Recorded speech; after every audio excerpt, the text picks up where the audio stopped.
Hello मित्रांनो, तुमच्या Marathi Dick चॅनलवर स्वागत आहे। मी तुम्हाला मराठी डिक चॅनलवर रोज नवीन इंग्रजी शब्द शिकवणार। तर चला समय नसण्या करता आजच्या व्हिडिओमध्ये शिकूया इंग्रजी शब्द। प्रोटेस्ट।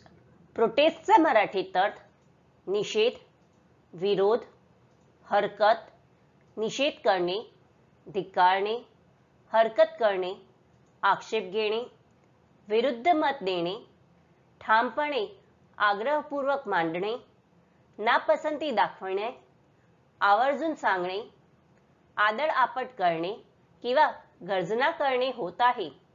प्रोटेस्टला आपण वाक्यात प्रयोग करून बघूया।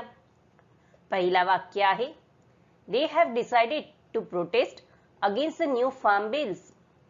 दुसरा वाक्य आहे, Villagers have organized a protest against the plant dump site. तिसरा वाक्य आहे, 3 members resigned from the board in protest.